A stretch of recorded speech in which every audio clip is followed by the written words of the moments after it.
امیر قزغن نے تیمور کو مینک باشی یعنی 1000 سواروں کا سردار، گویا ہمارے زمانے کا ایک پوری ریجمنٹ کا کرنل مقرر کیا۔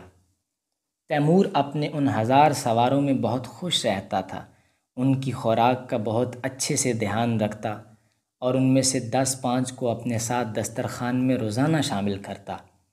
ان 1000 سواروں کے ناموں کی فہرست تیمور کی کمر پٹی میں ہر وقت موجود رہتی تھی۔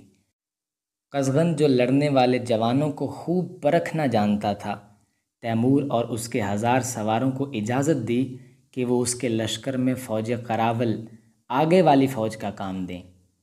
اس زمانے میں جب کبھی تیمور کسی مہم پر جاتا تو ایک دن پہلے سمرقند کی سڑک سے گھوڑے پر سوار لشکر سے آگے بڑھتا ہوا چاندنی رات میں ایک ریگ کے سفید سفید ذروں کے غبار میں الجائی سے ملنے آتا، اور آتے ہی بیوی سے فرمائش ہوتی کہ ساتھ کے سردار جو پیچھے آ رہے ہیں ان کے لیے کھانے کا بندوبست کیا جائے۔ الجائی کھانے کا انتظام کرتی اور شہر سبز کے پرفضا باغ میں تیمور ان صحبتوں اور ضیافتوں کا لطف اٹھاتا۔ جب الجائی کے ہاں بیٹا پیدا ہوا تو تیمور نے اس کا نام جہانگیر رکھا، اور امیر قزغن کے امراء دربار کی بڑی دھوم دھام سے دعوت کی۔ جس قدر لوگوں کو مدعو کیا تھا، سب گھوڑوں پر سوار دعوت میں شریک ہونے اور تیمور کو مبارکباد دینے آئے، مگر تیمور کا چچا برلاس اور اس کی بیوی کے قبیلے کا امیر بایزید دعوت میں شریک نہیں ہوئے۔ مگر تیمور کا چچا حاجی برلاس، اس کی بیوی کے قبیلے کا امیر بایزید دعوت میں شریک نہیں ہوئے۔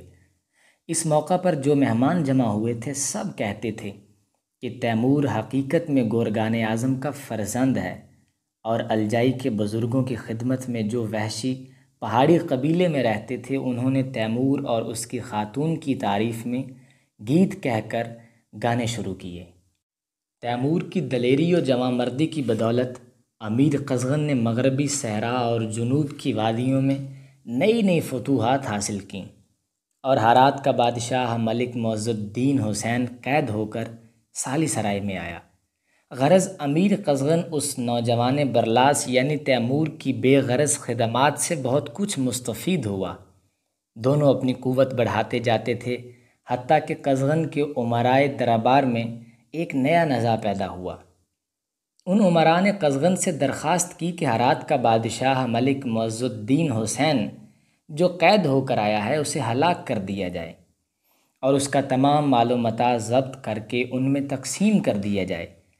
لیکن قزغن بادشاہ ہرات کو قول دے چکا تھا کہ اس کو کسی قسم کا گزند نہ پہنچائے گا۔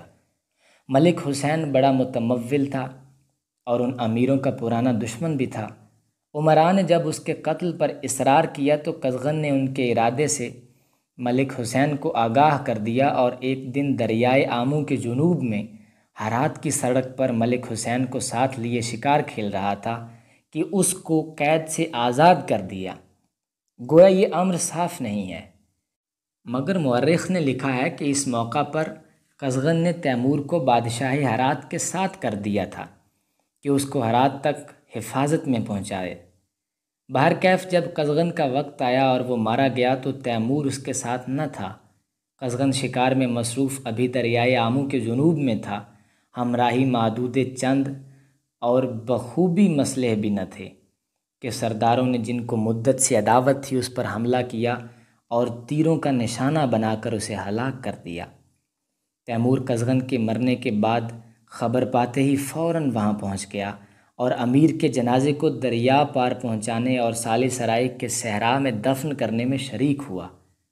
اپنے مال کی حفاظت کا مطلق خیال نہ کیا اور پھر جنوب کی سمت میں روانہ ہو کر آمو دریا میں گھوڑا ڈال دیا، پار اتر کر ان سرداروں کے ہمراہ ہو گیا جو امیر کے قاتلوں کا پہاڑوں میں تعاقب کر رہے تھے۔ تاتاریوں کی قدیم روایات میں ایک روایت یہ بھی ہے کہ انسان کو اس آسمان کے نیچے نہیں رہنا چاہیے جس کے نیچے اس کے عزیز کا قاتل موجود ہو۔ جن 2 سرداروں نے قزغن کو ہلاک کر دیا تھا وہ بہت دن زندہ نہ رہ سکے۔ پہاڑوں کے نشیب میں اور نشیب سے بلندیوں پر گاؤں گاؤں گھوڑے بدلتے، تعاقب کرنے والوں کے خوف سے قزغن کے قاتل بھاگتے رہے۔ مگر تاتاری ان کا کھوج لینے اور بھاگنے کے راستے بند کرنے سے کب باز آتے تھے؟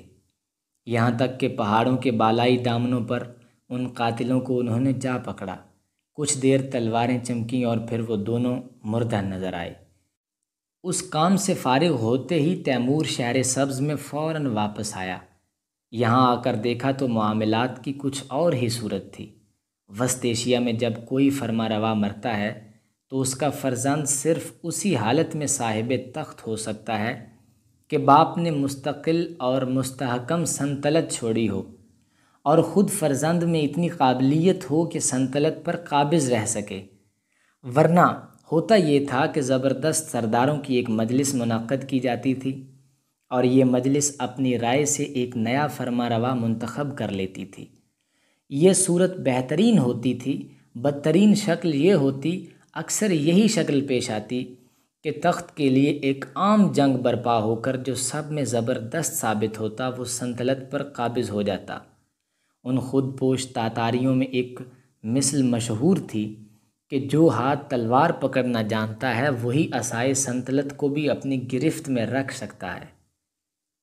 قزغن کے فرزند عبداللہ نے کچھ مدت تک اس بات کی کوشش کی کہ باپ کی جگہ سمرقند میں حکومت کرے، لیکن اس خیال کو جلد چھوڑ کر وہ فرار ہو گیا۔ حکومت سے جان زیادہ پیاری معلوم ہوئی۔ اس پر حاجی برلاس اور قبیلہ جلائر کا امیر بایزید دونوں سمرقند میں داخل ہوئے اور تاتاریوں پر سرداری کرنے کے دعوے دار ہو گئے۔ اس زمانے میں قزغن کے امراء اپنے اپنے شہروں کو چلے گئے اور اپنے اپنے علم کے نیچے لشکر جمع کرنے لگے، جس کی غرض یہ تھی کہ اپنے علاقے کی حفاظت اور دوسرے کے علاقے کو تاخت و تاراج کرنے کا موقع حاصل رہے۔ تاتاریوں کی یہ بڑی کمزوری تھی کہ ایک قبیلہ دوسرے قبیلے پر غالب آنے کے لیے باہمی جنگ و جدل میں مصروف رہتا تھا۔